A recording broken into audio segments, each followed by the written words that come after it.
여러분 안녕하십니까? 수요일 오전 프레스룸 라이브 유한솔입니다. 오늘 새벽이었죠. 이재명 대통령이 세계 최대 다자 외교 무대 UN 데뷔전을 가졌습니다.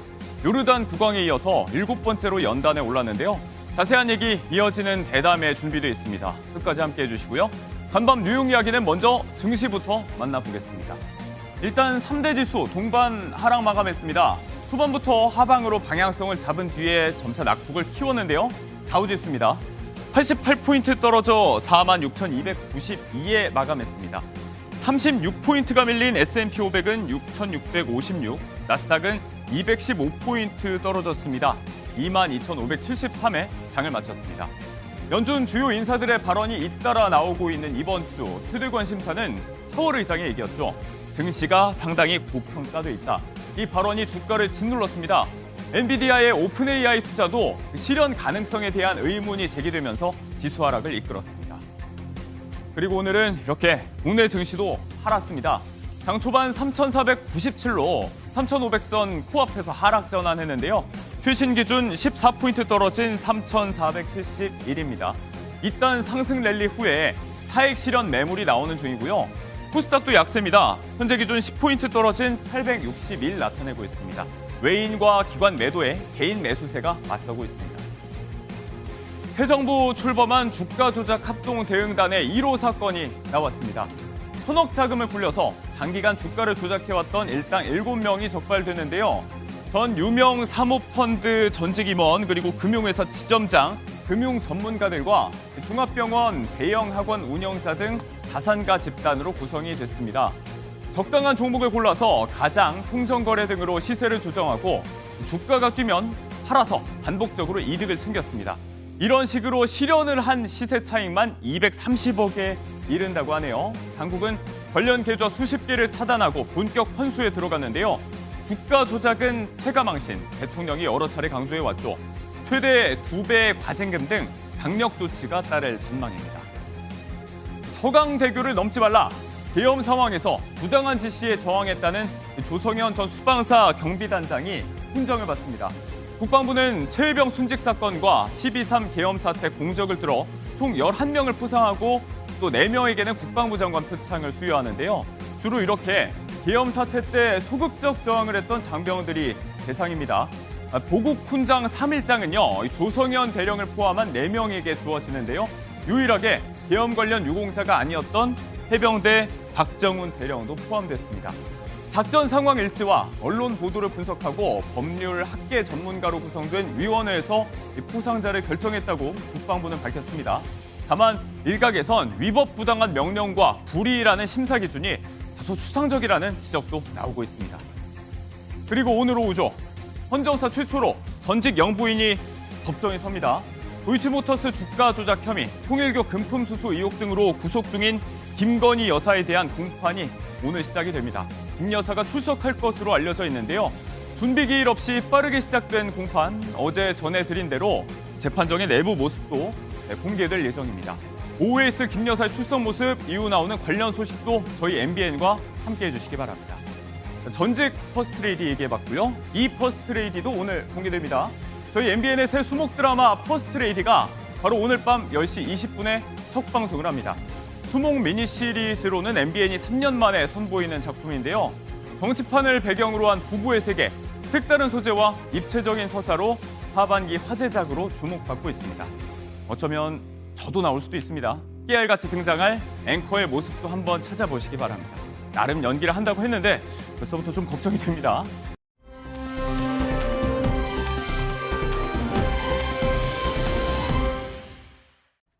네, 프레스룸 라이브 오늘 새벽에 있었던 유엔 총회 소식 먼저 전해드리도록 하겠습니다. 차두현 아산정책연구원 부원장 나오셨습니다. 어서 오세요. 네, 안녕하십니까.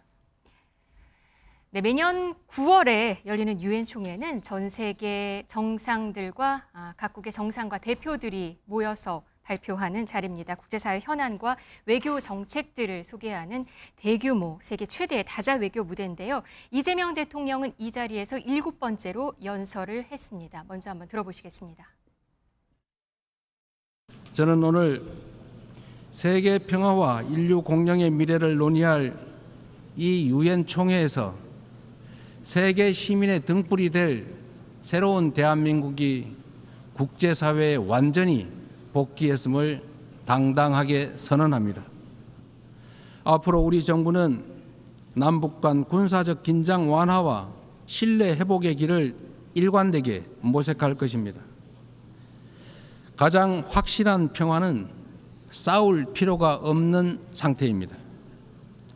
교류, 관계 정상화, 비핵화, 즉 END를 중심으로 한 포괄적인 대화로 한반도에서의 적대와 대결의 시대를 종식하고 평화 공존과 공동 성장의 새 시대를 열어가야 합니다.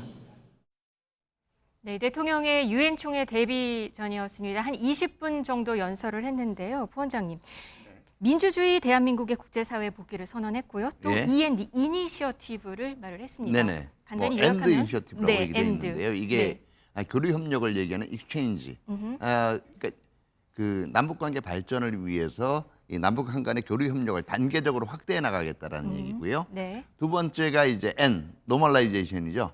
이거는 남북한 관계 발전뿐만 아니라 미북 대화, 북미 대화를 포함한 국제사회와 이제 북한과의 상호 접촉을 더 늘려나가겠다라는 포부고요. 마지막으로 이제 디뉴클라이제이션, 비핵화죠. 네. 이 비핵화 부분은 이제 기존에 그 이재명 대통령께서 지금 3단계 비핵화론 제시를 하지 않았습니까?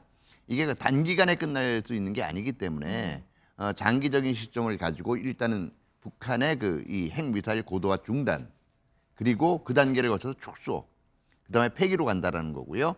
이런 그 엔드의 엔드의 각종 목표들을 달성해 나감으로써 이 남북한 간의 그 이 적대와 대결의 시계를 종식한다. 그래서 종식시킨다는 의미도 엔드거든요. 네, 엔드 의미에서 끝이란 제시를 한 뜻이죠. 거죠. 그리고 같이 말을 만들어서 END, 네네네. 엔드라고 이니셔티브로 얘기를 했군요. 평화를 25번을 얘기했고요. 민주주의를 12번 얘기했고 한반도를 8번을 언급했다고 전해집니다. 그러니까 이러면서 3차례 정도 박수를 받았다고 해요. 네네. 그 뭐 각국 정상들도 이 사실은 박수를 쳤고요. 금년이 그 이 유엔 창설 80주년이잖아요. 80주년. 네. 예. 그리고 이 유엔의 기본 그 이 정신 자체가 분쟁의 평화적 해결, 평화거든요. 네. 그다음에 두 번째가 유엔이 상징하는 게 어떤 거겠어요? 결국은 모든 회원국이 지금 한 표씩을 이 행사할 수 있단 말이에요. 이게 민주거든요. 네. 그러니까 유엔 가치 자체가 주요 키워드들로 자주 언급이 됐기 때문에 그만큼 많은 박수를 받을 수밖에 없는 거죠. 네. 근데 조금 이제 아쉬운 부분들이 있어요. 뭐요? 우리가 지금 그러면 엔드 구상과 구상에서 우리가 이제 각 구상들이 서로 연결이 돼야 되잖아요. 그러면 북한의 비핵화 3단계에 따라서 교류 협력은 어떻게 될 건지 아마 이 부분들은 총회 연설에 다 담을 수는 없었다는 아쉬움이 있습니다. 네. 20분 정도였으니까요. 예, 네. 그다음에 이제 그동안 우리 역대 정부가 유엔 총회 가서 이제 연설을 한 걸 들어보면 사실은 그 20분 중에서 상당히 많은 부분을 이제 그 국제적인 문제에도 할애를 했습니다만 네. 주로 이제 한반도 문제에 대해서 각 정부가 자신들이 추진하는 정책에 대해서 이제 호응을 해달라, 지원해달라 이런 얘기들 하는데 네. 이게 사실은 그러려면 국제사회의 눈높이에서 얘기를 해야 되거든요. 그럼 엔드를 했을 때 이게 지역이나 국제사회의 이익에 어떻게 도움이 되는지.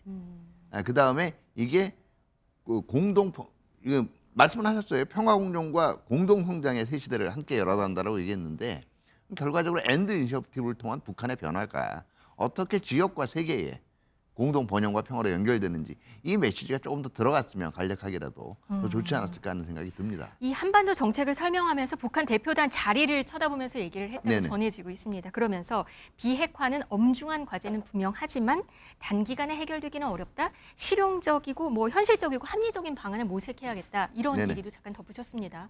의미가 있을까요? 글쎄요, 근데 그 뭐 북한 그 대통령실 발표에 의하면은 한두 명 정도가 자리를 지키고 있었다라고 해요. 근데 지금 이제 북한 같은 경우에는 지금 외무성 부상인 그 김선경이 참석을 했거든요. 네. 근데 아마 김선경이 실제로 그 자리에 있었는지는 지금 확인이 안 되고 있는데 네. 뭐 북한 같은 경우에 원론적으로 지금 적대행위 안 하겠다라는 데 대해서는 공감하는 표정을 지었을 수도 있죠. 근데 그동안 계속 북한이 얘기하는 게 비핵화 가지고는 얘기 안 하겠다는 거 아니겠어요? 네.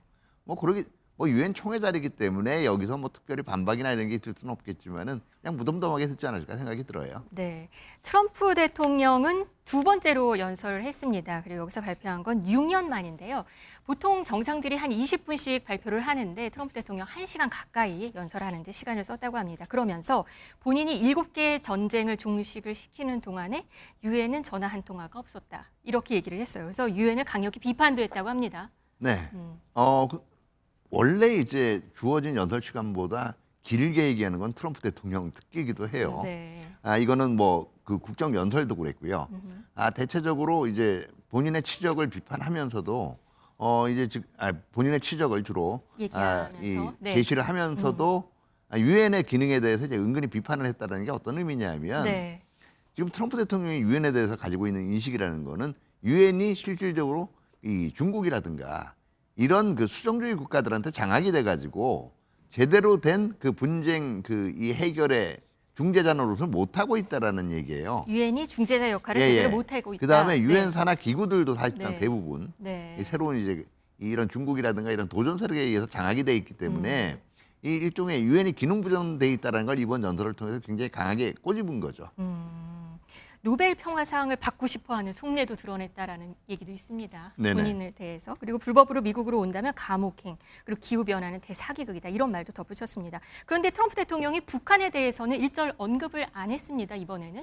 근데 최근 김정은 위원장이 트럼프 대통령에게 좋은 추억을 갖고 있다라는 얘기도 한 상황이잖아요. 네네. 기존과 달리 트럼프 대통령이 침묵을 선택하는 어떤 이유가 좀 있을까요? 네, 제가 보기에는 아마 뭐 대부분 해석을 하는 게 북한을 자극하지 않기 위해서 그랬다라는 이제 얘기. 이제 다시 말해서 미북 대화 가능성을 열어놓고 있다라는 네. 의미에서 그랬다라는 얘기.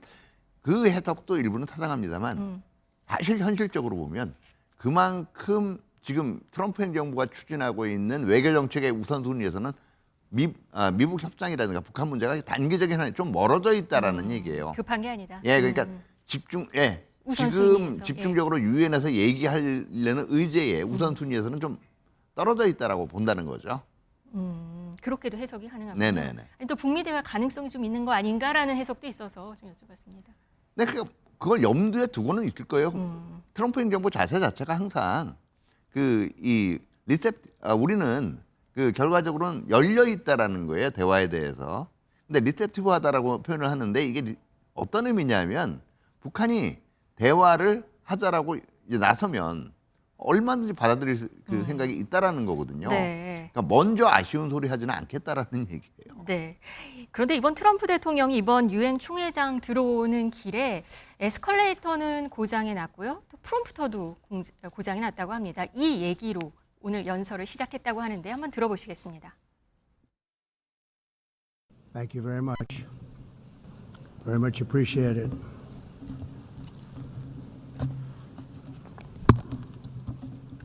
And I don't mind making the speech without a teleprompter because the teleprompter is not working. I feel very happy to be up here with you nevertheless, and that way you speak more from the heart. I can only say that whoever's operating this teleprompter is in big trouble. All I got from the United Nations was an escalator that on the way up stopped right in the middle. If the First Lady wasn't in great shape, she would have fallen, but she's in great shape. 네, 유엔을 비판을 하면서 유엔에서 얻은 건 고장뿐이었다고 이렇게 말을 했습니다. 아까 화면 잠깐 보셨는데요. 네. 화면을 보면 엘리베이터를 타러 올라가는 길에 갑자기 멈춰섰습니다. 그렇죠. 에스컬레이터요. 에스컬레이터. 네, 지금 보시면 화면에 나오는데요. 그렇죠. 멜라니아 여사가 먼저 올라가는데 갑자기 멈춥니다. 지금 잘 가던 게 네. 사실 근데 넘어지진 않았어요. 다행히. 그리고 트럼프 대통령도 멈춰 서서 결국에는 걸어 올라가는 예. 이런 해프닝이 또 있었습니다. 저게 이제 트럼프 대통령 특유의 화법이에요. 그러니까 결과적으로 유엔이 제 기능을 못 하고 있다라는 걸 이 건물에서 제대로 작동하는 게 없다라는 얘기 아니겠어요. 네. 에스컬레이터도 고장이 났고 프롬프터도 작동을 안 했기 때문에 지금 얘기를 해야 된다라고 얘기하는데 근데 또 참 아이러니컬한 거는 저 건물이 미국 땅에 있는 건물이라는 거죠. 그렇죠. 꼭 생각해 볼 일이군요.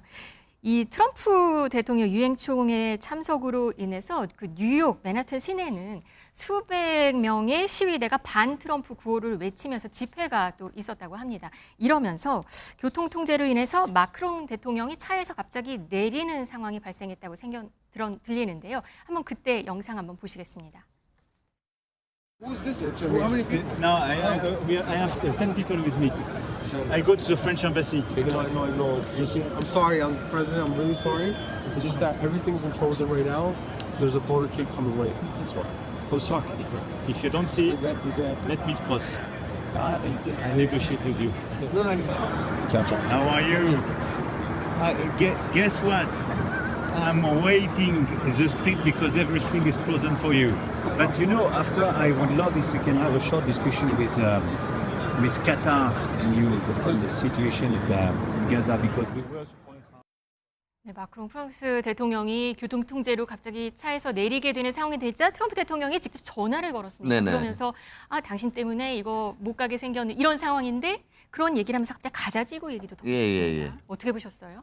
저것도 일종의 제가 볼 때는 돌려치기죠. 그러니까 트럼프 대통령은 지금 7개 전쟁을 유엔 총회 연설을 끝냈다라고 얘기하잖아요. 근데 지금 이 실적으로 문제가 해결될 수 있는 프로세스가 오히려 당신 때문에 지금 막혀 있다라고 얘기하는 거나 마찬가지거든요. 두 분이 지금 친한가 봐요. 그래도 한 라인으로 전화를 바로 하니까. 네네. 그 부분도 좀 캐치되는 포인트로 보이는데요. 그렇죠. 그러니까 그만큼 트럼프 대통령이 직접적으로 그러니까 탑다운 어프로치. 그러니까 어차피 정상들끼리 만나거나 가장 책임이 있는 인물들끼리 직접 협상하는 걸 굉장히 좋아하기 때문에 저 전화 받는 거를 뭐 꺼려할 이유는 없어요. 더더구나 이제 미국하고 프랑스 관계라는 것도 네. 사실은 여러 가지 이견이 있긴 하지만 뭐 나토 내에서도 그렇고 미국이 유럽에 있는 동맹국들을 대할 때 가장 가까운 거리에 있기 때문에 직접 네. 통화는 가능하죠. 알겠습니다. 지금까지 유엔 총회 소식 좀 전해드렸습니다. 차두현 아산정책연구원 부원장과 함께했습니다. 고맙습니다. 네, 감사합니다.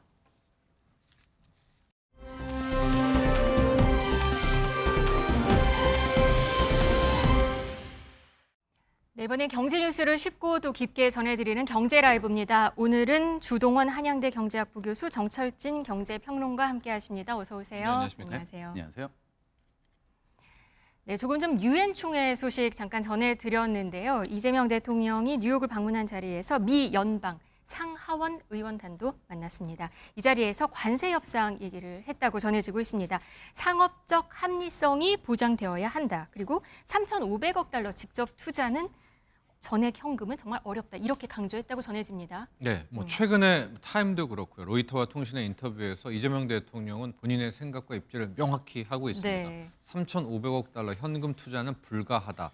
그 전에 타임즈 같은 경우에는 그걸 승인하면 본인이 탄핵됐을 것이다. 이제 이런 이야기까지 함께 하고 있으면서 그다음에는 IMF가 올 것이다. 이런 IMF가 말을 올 97년 것이다라는 같이. 이야기를 네. 했었습니다. 이번에 이제 상하원단과 네. 만나서도 한국이 어떻게 이 한미 관세 협상을 끌어갈지를 미리 좀 선을 그은 것 같습니다. 네. 그래서 지금 지속적으로 또 일관되게 3,500억 달러의 현금 투자는 불가하다라는 점을 다시 한번 재확인시켰다. 이렇게 보면 될 네. 것 같습니다. 방금 말씀하신 그 최신 외신과의 인터뷰에서 내용이 통화 스와프를 해야 된다 이런 얘기도 했었거든요. 근데 사실 통화 스와프 자체가 어려울 것이라는 얘기인데 아르헨티나 정부의 미국이 이 통화 스와프 카드를 꺼냈다고 전해집니다. 이건 어떻게 해석을 해야 될 수 있을까요?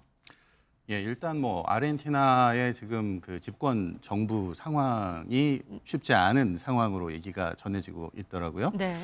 그런데 브라질 같은 경우에는 룰라 대통령이 트럼프 정부에 대해서 조금 저항하는 느낌의 이제 걸 가지고 있다라고 하면 아르헨티나는 트럼프에게 우호적인 태도를 취하고 있다 보니까 네. 그래서 이 아르헨티나에 대해서는 통화 스와프를 해주는 현재 건가요? 어려운 상황에 이 네. 통화 수합뿐만 아니고 네. 뭐 아르헨티나가 보유하고 있는 국채도 사서 달러를 공급을 해주겠다. 그래서 지금 그 현 정부가 처해 있는 어려운 상황을 극복해 주는데 도움을 주겠다라는 식으로 얘기를 하고 있는 상황. 아르헨티나 대통령 봤더니 방금 말씀 강도 높은 긴축을 한 인물이고 좌파 비판으로 트럼프와 미국 보수 진영한테 찬사를 받았다고 진짜 전해지네요. 예, 그렇죠. 그래서 뭐 그 정책적인 방향이 미국의 공화당하고 이제 비슷하게 진행이 되는 거죠. 그런데 네. 그런 정책을 하다 보면 지금 그 실업률도 높아지게 되는 거고 경기가 침체의 상황에 처하게 되는 거고 그러다 네. 보니까 일단 정치적으로는 국내에서는 좋지 않은 상황에 처하게 된 것 같고 그것을 트럼프가 도와주겠다라고 나서고 있는 것으로 보입니다. 그러면 우리 정부의 통화 스와프 요구는 아르헨티나 해줬으니까 가능할 수도 있는 건가요? 예, 그게 좀 문제가 그 우리나라 같은 경우에는 과거에 미국하고 통화 수합을 한 적이 있죠. 그래서 외환 글로벌 금융 위기 때 하고 그리고 코로나19 때 이제 제한적인 통화 수합을 했었던 건데 네. 이번에는 지금 3,500억 달러가 엄청나게 큰 돈이잖아요. 네. 그래서 저희가 그거를 조달할 방법이 쉽지 않거든요. 뭐 우리가 국채를 발행하든지 뭐 이렇게 하면 대외 신인도가 떨어지게 될 가능성도 높고 그래서 이제 그것을 요청을 하는 것인데 일본하고 마찬가지로 이제 무제한 통화 수합을 일단 얘기를 하고 네. 있는 거거든요. 그렇게 되면은 미국 입장에서는 이제 통화 수합이라는 게 원화를 담보로 해서 달러를 빌려주는 이제 형태다라고 이해를 할 수도 있는데 네. 미국이 그 지금 무제한 통화 수합을 체결하고 있는 영국이나 일본 같은 경우에는 그 나라의 통화가 다른 데 유용하게 사용될 수 있는 면이 있지만 원화는 미국이 가져가서 그걸 그냥 보관만 하는 거죠. 어디 쓸 데가 없는 거거든요. 네. 그러다 보니까 미국이 지금 우리 정부가 요구하는 통화 수합에 대해서 조금 망설이고 있는 것으로 생각이 됩니다. 이 와중에 트럼프 대통령 이 유엔 총회에서 한국을 성공적인 무역 협상국이라고 또 얘기를 했습니다. 한미 관세 협상은 사실 여전히 교착 상태에 빠져 있기는 한데요. 이 말은 또 어떤 의미로 해석을 할 수 있을까요? 그렇죠. 좀 속내를 많이 들여다봐야 될 것 같습니다. 네. 정확한 표현은 무역 합의가 끝난 국, 무역 합의국으로 소개를 하면서 어떤 나라들이 있었느냐. 당연히 영국 가장 먼저 했죠. 네. 유럽연합이 있었고요. 일본이 있고 베트남. 여기 와중에 이런 국가들을 언급하는 와중에 우리 한국을 같이 명시를 했다라는 겁니다. 자, 이것이 의중이 뭐였을까? 지금 교착 상태에 빠졌다는 것을 트럼프 대통령도 분명히 알고 있을 텐데도 네. 세계에서 이야기하는 곳에 우리 한국을 무역 합의국으로 이제 표현했던 이런 부분은 한 두 가지 정도인 것 같습니다. 하나는 정말 본인이 그렇게 믿고 싶어서 이야기했던가, 두 네. 번째는 우회적인 압박이죠. 우리는 그러니까 미국은 어떻게 하든 관철시킬 테니까 한국에게 일종의 좀 뭐 경고의 메시지 이런 발언을 통해서 너네들은 그러니까 한국은 이미 어떤 식으로 내 딜을 받을 수밖에 없을 거야. 뭐 이것에 대한 자신감의 또 그런 표현은 해석도 가능할 것 같습니다. 네, 우리 정부 여한구 통상교섭본부장은 지금 말레이시아로 출국을 했는데요. 아세안 경제장관 회의 참석차 말레이시아로 출국했는데 여기서 또 미국 한미 관세 협상을 이어나간다고 합니다. 네, 이 회의에 아마 USTR 대표죠 제이미슨 그리어가 있기 때문에 네. 당사자끼리 만나야 되는 거여서 이제 여한구 통섭교본부장이 갔었는데요.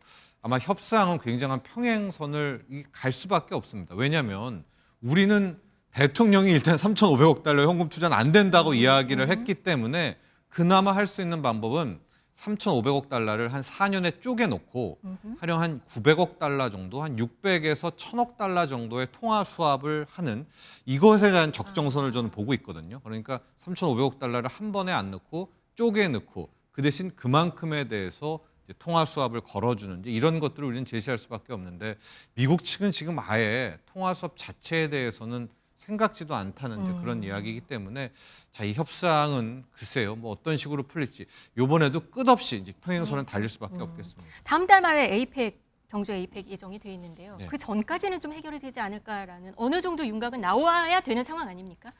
그렇지만은 지금 상황에서는 해법은 보이지 않고요. 만에 하나 직접 트럼프 대통령이 이제 10월 말에 와서 어떤 처리를 하는. 왜냐하면 트럼프의 방식은 늘 톱다운입니다. 실무에서 올라오는 방식이 아니라 네. 자기가 큰 틀을 헤비해 놓고 디테일을 밑에한테 맡기는 그런 방식이기 때문에요. 길어진다면 뭐 10월 에이펙 직접 방한은 한다고 했으니까요. 네. 거기까지 봐야 될 것 같은데 그 사이에 약간 걱정이 되는 부분은 우리를 더 압박하기 위해서 어떤 추가적인 조치를 좀 취하면 이것이 실질적으로 우리가 좀 가장 우려하는 부분이라고 보여집니다.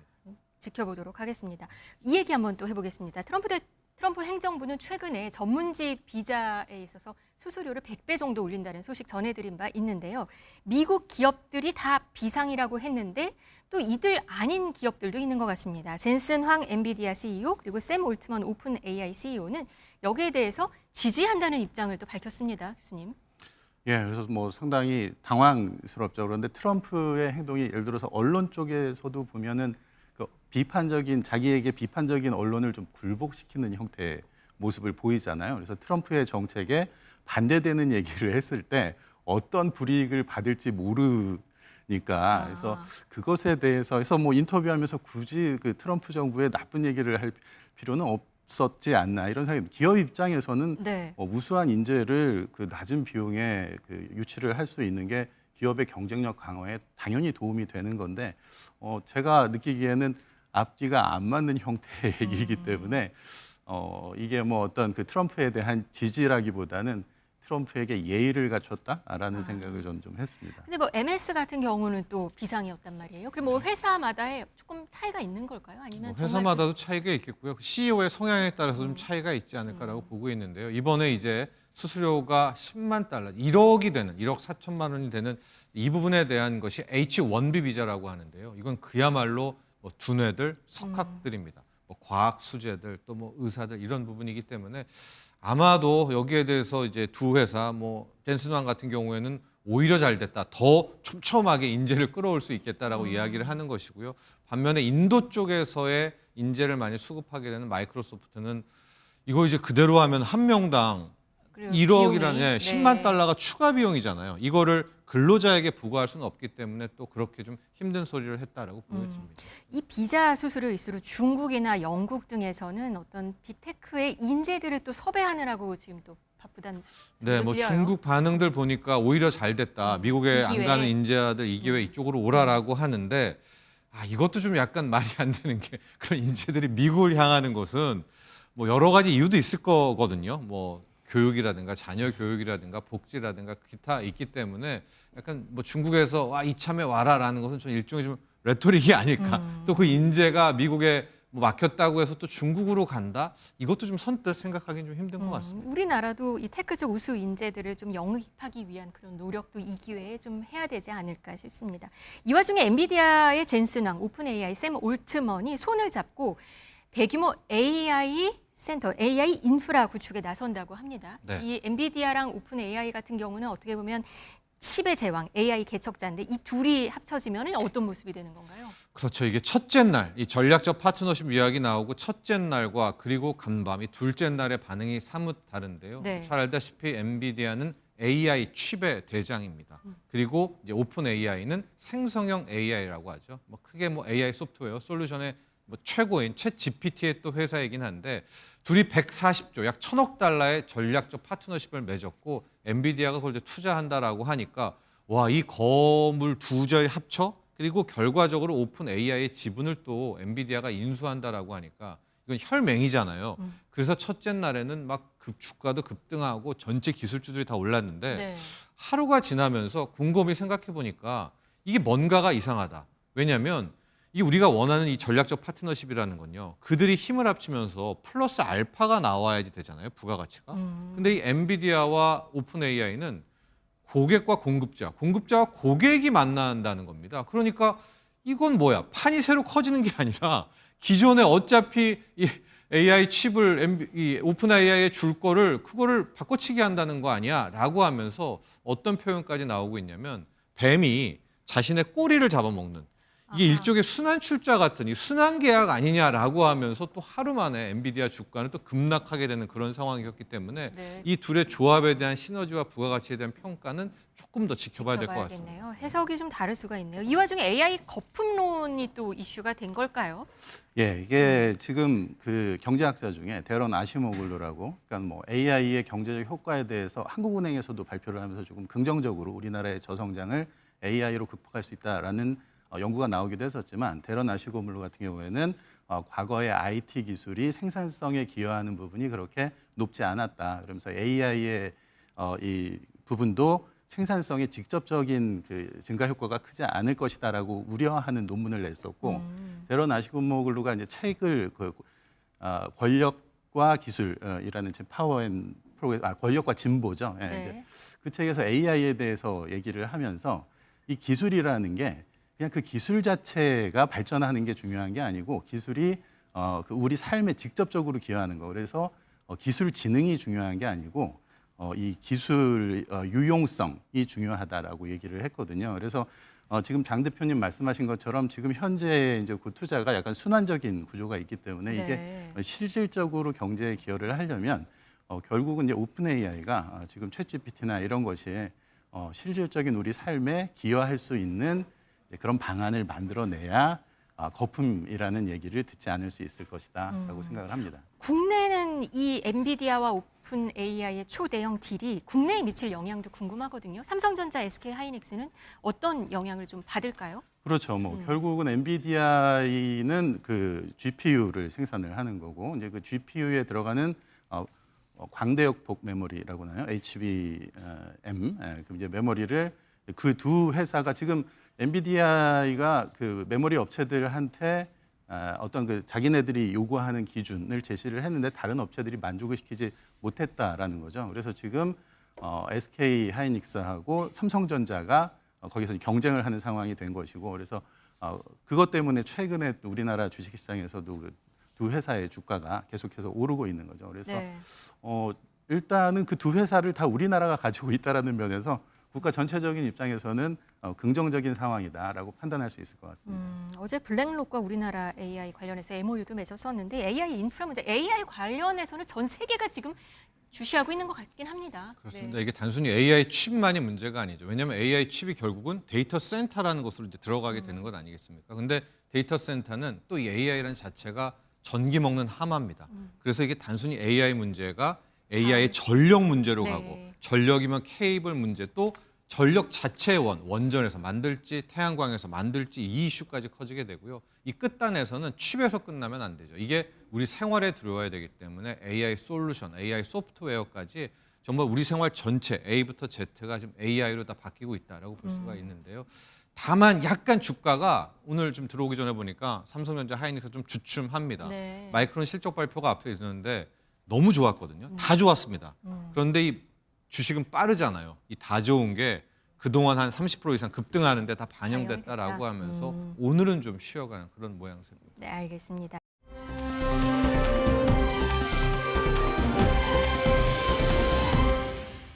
제주도로 한번 가보도록 하겠습니다. 바가지 이미지 탓에 여행객 발길이 뚝 끊긴 속초 대포항 얘기 어제 전해드렸었는데요. 이번엔 제주도입니다. 제주도도 16만 원짜리 통갈치 구이로 바가지 논란이 있었는데요. 지금은 좀 달라졌다고 합니다.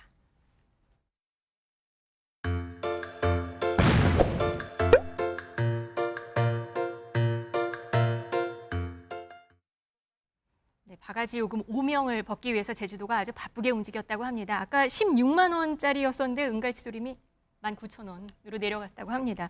19,000원도 사실은 싼 금액은 아닌데 그래도 뭐 16만 원보다는 싸고 서울과 비교해도 그래도 가격이 좀 많이 내려갔다고 해요. 네. 특히 이제 이게 1인 2인 메뉴를 안 하기 때문이기도 합니다. 그런데 지금 1인 메뉴 쪽으로 많이 바뀌었다고, 이제 1인 메뉴를 개발해서 혼자 가도 먹을 수 있을 정도가 됐다라는 것이고요.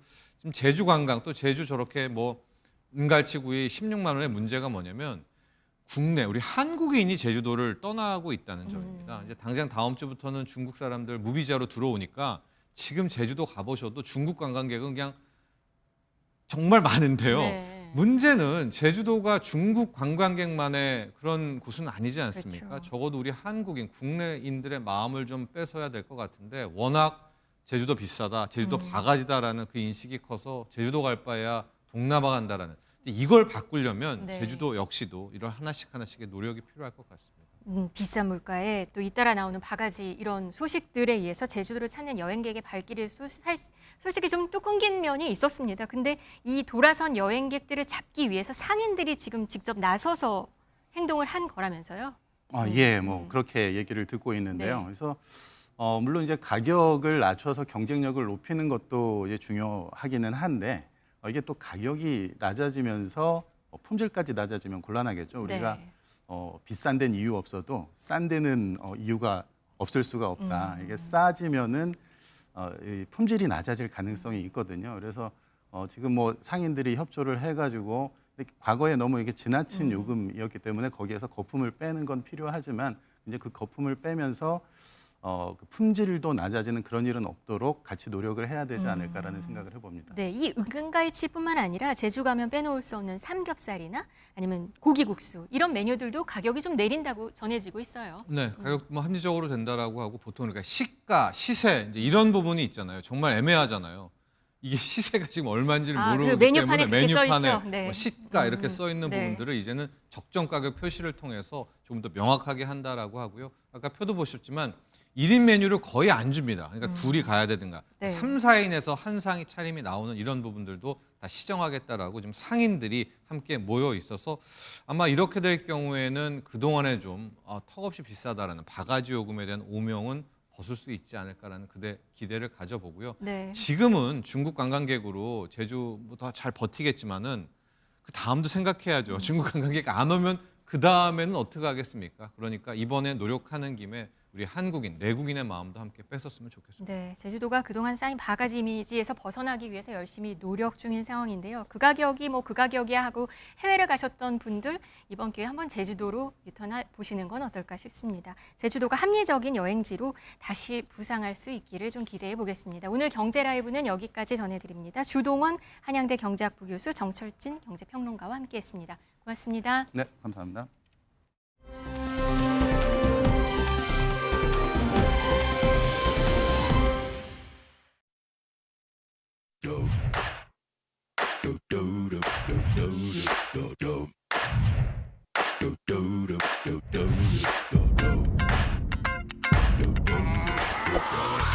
This shit that ice cold Michelle fight for that white gold. This one for them hood girls, them good girls, straight masterpieces. Stylin', wildin', living it up in the city. Got Chuck's on with Saint Laurent. Gotta kiss myself, I'm so pretty. I'm too hot. Call the police and the fireman. I'm too hot. Make a dragon wanna retire, man. I'm too hot. Say my name, you know who I am. I'm too hot. And my band about that money. Break it down. Girls hit you, hallelujah. Girls hit you, hallelujah. Cause Uptown Funk don't give it to you. Cause Uptown Funk don't give it to you. Cause Uptown Funk don't give it to you. Saturday night and we in the spot. Don't believe me, just watch.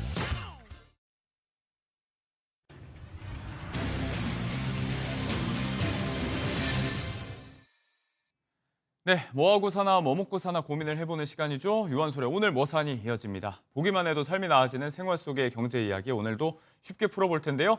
일타 수강생 박진아 아나운서와 함께합니다. 자, 오늘은 어떤 이야기, 어떤 분이 또 준비가 돼 있을까요? 네, 세금 상식에 대해 알기 쉽게 설명해 주실 분 모셔봤습니다. 이민영 세무사님 나와주셨습니다. 어서 오세요. 네, 반갑습니다. 네, 어서 오세요. 자, 이민영 세무사님과 오늘 어떤 이야기 해볼 거냐면 우리가 이 사랑하는 가족에게 재산을 나누고 싶을 때 그럴 때에도 참 신경 쓰고 걱정이 되는 게 있습니다. 대표적인 게 바로 세금일 텐데 오늘은 이 가족 간 증여세를 중심으로 한번 이야기 나눠보도록 하겠습니다. 이게 증여 전략을 정말 잘 짜야 되는 게 만만히 볼 게 아니더라고요. 이제 섣불리 했다가는 배보다 배꼽이 더 커질 수 있다. 세금 폭탄을 맞을 수 있다는 얘기 똑같죠. 맞습니다. 사실 제가 상담했던 사례만 봐도 이게 그 증여를 언제 어떻게 했는지에 따라서 예. 동일한 재산을 증여하더라도 때로는 수천만 원, 많게는 수억 원까지 세금 차이가 예. 발생하기도 합니다. 왜냐하면 이게 증여세는 최대 50%의 세금을 내야 되기 때문에 절대로 만만하게 생각해서는 안 되는데요. 오늘 제가 드리고 싶은 말씀은 네. 딱 이 두 가지입니다. 두 가지요. 첫 번째는 이 가능한 빨리. 가능한 빨리. 네. 둘째는 이제 최대한 나눠서. 최대한 나눠서. 네. 가능한 빨리, 최대한 나눠서 조금만 풀어서 설명이 가능할까요? 제가 뒤에서 자세하게 말씀드리겠습니다. 이제 준비된 얘기가 네, 있을까요? 네, 네. 알겠습니다. 아마도 이제 말씀해 주신 부분이 이 부분 때문일 것 같습니다. 공제 한도가 있죠. 세금을 내지 않아도 되는 구간이 있고 이 한도를 넘어서게 되면 금액별로 이제 내야 될 세금이 천차만별로 달라지는데 자, 그렇다면 이게 또 가족 구성원들마다도 다르잖아요. 현행 기준이 어떻게 될까요? 네, 이 부분은 정말 많은 분들이 알고 계실 텐데요. 배우자끼리는 6억 원, 네. 그다음에 이제 부모, 성인, 자녀끼리는 5천만 원, 그다음에 부모랑 미성년 자녀는 2천만 원. 미성년 자녀가 다른 거죠, 지금? 그렇습니다. 네. 이제 성인이 아닌 미성년 자녀는 2천만 원이고, 그리고 이제 기타 친족 같은 경우는 1,000만 원까지의 공제가 가능합니다. 그리고 이 공제는 증여일부터 10년 주기로 사용할 수 있다고 이해하시면 되는데요. 그래서 제가 아까 처음에 말씀드렸던 가능한 빨리 증여하는 게 유리하다는 게 이 부분에서 말씀을 드린 겁니다. 이른바 이제 10년 합산 원칙인 거죠. 증여한 시점으로부터 향후에 10년 이내에 발생하는 증여분까지 다 합산해서 네, 맞습니다. 네. 한도 기준으로 삼는다. 그러니까 줄 돈이 있다면 빠르게 주고 하루라도 그 기한을 당기는 게 중요하다는 얘기입니다. 자, 그렇다면 이게 초과되면 각 구간별로 세금 얼마 정도 나오나요?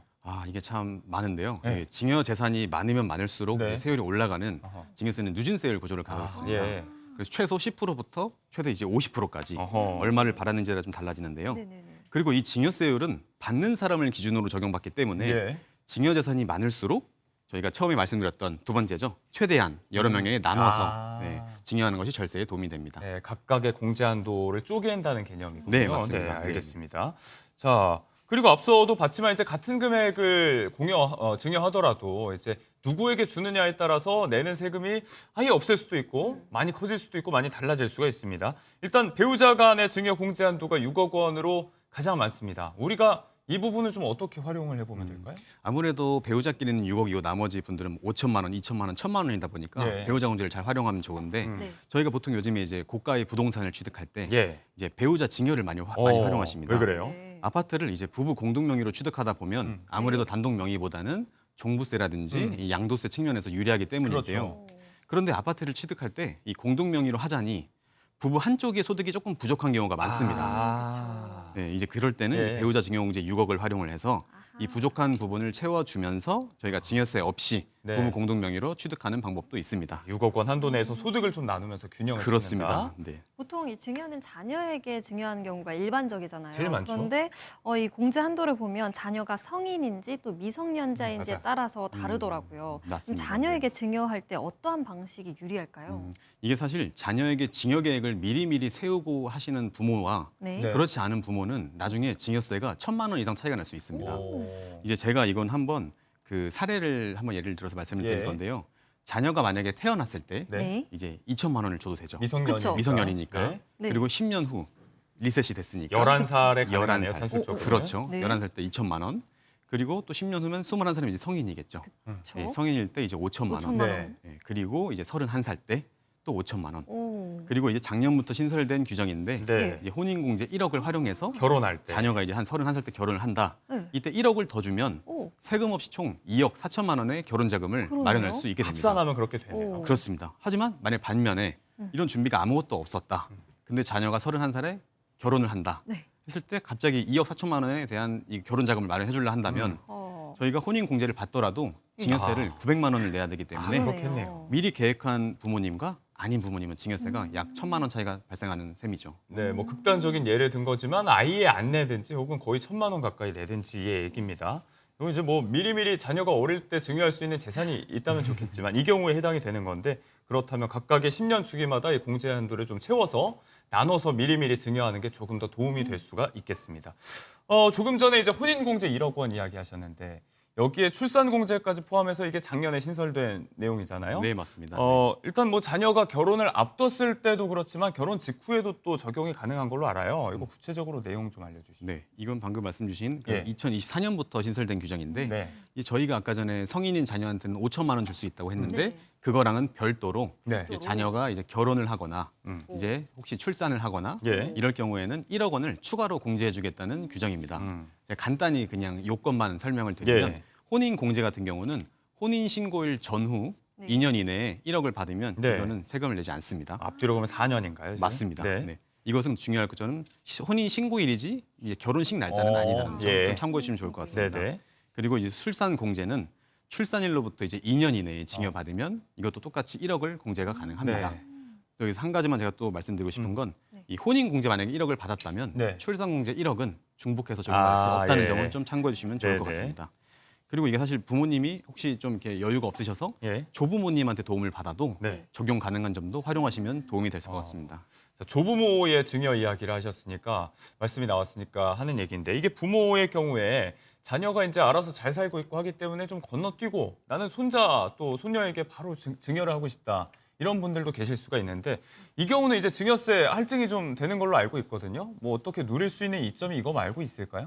아, 정말 좋은 질문 주셨는데요. 네네. 이게 사실 옛날부터 강남의 할아버지 할머니들은 이 많이 활용하시는 게 이 바로 손자녀 증여 방법입니다. 그렇다고 하더라고요. 왜냐하면 이게 사실 조부모 재산이 부모한테 이전이 되고 부모 재산이 이제 자녀한테 이전이 되면 손자녀한테 이전이 되면 네. 그 재산이 결국은 증여세를 2번을 낼 바에는 차라리 다이렉트로 손자녀에게 증여를 하겠다.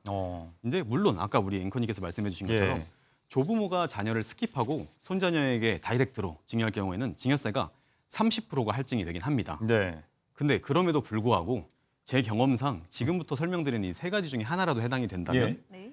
손자녀에게 증여하는 것이 오히려 유리할 수 있습니다. 어떤 부분인가요? 첫 번째는 이제 2억 이상 조금 이제 금액이 커진 증여 계획을 세우신다면 네. 자녀한테만 증여하기보다는 자녀랑 손자녀에게 나눠서 증여하는 것이 유리합니다. 요건 아까 말씀한 이제 최대한 나눠서의 맞습니다. 원칙에. 그거의 네. 원칙에 어떻게 보면 부합하는 내용이고요. 네. 그다음 두 번째는 이 과거 10년 동안 자녀한테 이미 증여한 내역이 있는 경우 아. 그럴 땐 손자녀한테 활용하시면 좋습니다. 10년 합산에 걸릴 수 있기 때문에. 예, 맞습니다. 네. 그리고 마지막은 이건 좀 상속이랑 관련이 된 부분인데 예. 조부모님이 좀 나이가 많으셔가지고 혹시 향후 10년 이내에 좀 어. 상속까지 고려해야 한다. 네. 이럴 때는 이제 손자녀 증여를 활용하시는 것이 나중에 향후에 상속세까지 도움이 될 수 있습니다. 이거는 왜 그런가요? 이게 상속 같은 경우에는 상속세는 이제 지난 10년 동안 그 상속인한테 네. 증여한 재산을 합산하는 규정이 있습니다. 예. 근데 이제 손자녀 같은 경우는 직계비속, 바로 직계비속이 아닌 네. 그 밑에 손자녀이기 때문에 아. 이 부분은 이제 5년 동안 합산이 되기 때문에 네. 상속세에서 조금 더 이렇게 사후 관리 측면에서 더 네. 유리할 수 있습니다. 상속 시점에 10년 전으로 해서 이제 그 증여된 재산도 상속세 부과 대상이 되는데 이건 이제 자녀에만 해당이 됩니다. 그렇죠. 손자녀는 이제 5년이다 보니까 아. 좀 숨통이 좀 트이는 그러고 보시면 될 것 같습니다. 알겠습니다. 네. 또 이 증여 대상을 보니까 이 부분이 좀 의외였는데 아들, 딸한테 단순히 이렇게 가족에게만 주는 게 아니라 사위나 며느리한테도 할 수 있더라고요. 그런 경우 많더라고요. 그럼 사위나 며느리에게 증여하는 것도 하나의 절세 방법이라고 볼 수 있을까요? 네, 맞습니다. 사실 사위나 며느리도 세법상은 이 기타 친족으로 묶이기 때문에 네. 1,000만 원까지는 증여 공제가 가능합니다. 네. 그리고 제가 계속 반복해서 말씀드리지만 이 증여의 그 핵심, 네. 저희 최대한 여러 명에게 나눠서 예, 이 측면에서 봐도 증여 금액이 클수록 자녀한테만 주는 것보다는 예. 자녀와 사위 며느리에게 이게 나눠서 증여하는 것이 절세에 도움이 됩니다. 네. 근데 물론 이건 절세를 떠나서 사위 며느리가 이렇게 이쁜 짓을 했을 때 줘야겠죠. 네, 네. 이게 뭐 옛말에 미운 놈 떡 하나 더 준다고 하는데 이 경우는 해당이 안 될 것 같습니다. 자, 이쯤에서 우리가 챙겨봐야 될 것 중에 하나는 이제 또 기한입니다. 증여세 신고 기한이 있죠. 뭐든지 돈 낼 기한 놓치고 연체되는 게 가장 뼈아픈 얘기일 텐데 역시나 가산세 폭탄으로 이어질 수 있습니다. 신고 기한이 어떻게 되는지 주의할 점은 어떤 게 있을까요? 네, 이게 증여세 신고 납부 기한은 이 증여일이 속하는 달의 말일로부터 3개월 이내입니다. 제가 만약에 오늘 자녀에게 현금을 증여했다. 예. 네. 그럼 이제 9월 24일이기 때문에 네. 3개월이 지난 말일인 2025년 12월 31일까지 증여세를 신고하고 납부해야 합니다. 지금 또 연말까지군요. 하지만 우리 아까 앵커님 말씀하신 것처럼 증여세를 만약 신고 납부하지 않았다. 그럴 때는 이제 가산세가 붙습니다. 얼마나 붙죠? 이제 저희는 첫 번째는 이제 신고를 안 한 페널티죠. 무신고 가산세가 무려 20%가 붙고 그 두 번째는 납부를 안 했기 때문에 납부 불성실 가산세가 연마다 8%씩 붙습니다.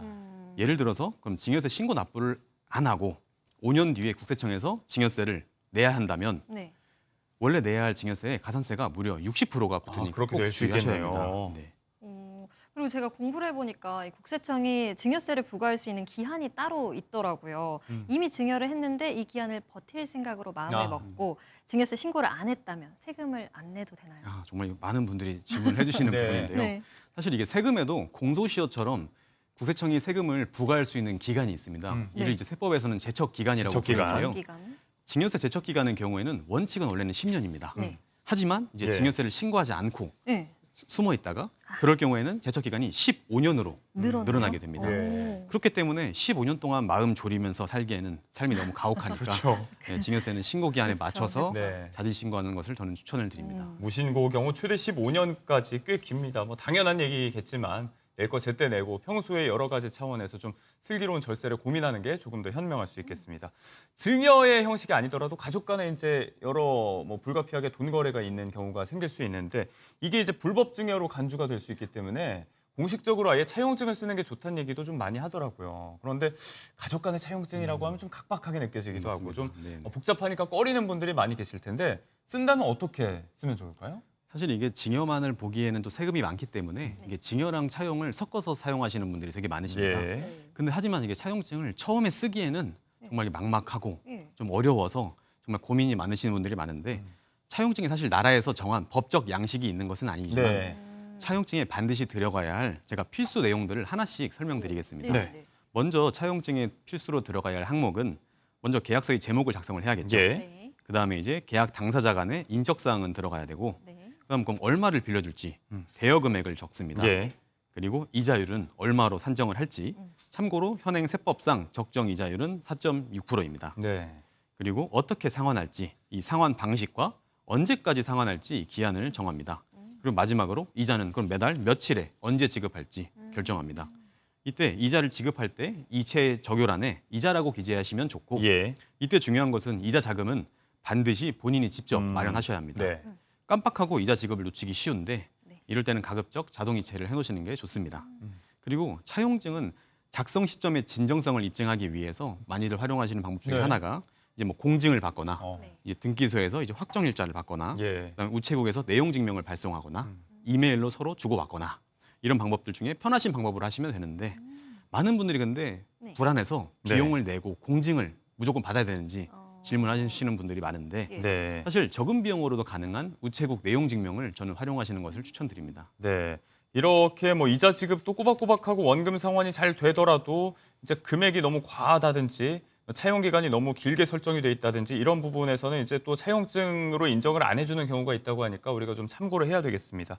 이런 것도 하나 여쭤볼게요. 이제 가족 간 돈이 이렇게 불법 증여로 간주되지 않기 위해서 신경 쓸 것들이 많은데 일각에서는 이제 국세청이 AI 활용해서 탈세 적발하니까 가족 간에 한 50만 원 돈 거래도 증여세를 물리는 대상이 될 수 있다. 이런 얘기가 나오던데 맞습니다. 이거는 뭐 네. 사실이 아닌 거죠? 사실 이 부분에 대해서 정말 저도 많은 이제 고객분들이 질문해 주셨는데요. 네. 최근 저도 이제 유튜브를 보다 보니까 뭐 국세청 AI가 요즘에 AI가 워낙 붐이다 보니까 예. AI가 모든 개인 계좌를 실시간으로 감시해서 가족 간의 소액 거래, 뭐 50만 원 이상 거래는 다 증여세를 부과하겠다. 예. 이런 유튜브를 본 적이 있는데요. 근데 사실 이 루머에 대해서 국세청이 지난달에 공식 입장을 밝혔습니다. 그렇죠. 뭐 개인 간의 일반적인 소액 거래까지는 들여다보는 이 AI 시스템을 가동할 계획은 없다는 게 국세청 공식 입장입니다. 네. 당시 뭐 이제 임광현 신임 국세청장 취임사에서 나왔던 얘기가 좀 와전된 차원이 있는데 그럼에도 불구하고 이제 세무조사는 좀 확대되는 기조니까요. 우리가 좀 꼼꼼하게 따져볼 필요는 있을 것 같습니다. 오늘 이민영 세무사님과 가족 간 증여에 대해서 이야기 나눴습니다. 고맙습니다. 감사합니다.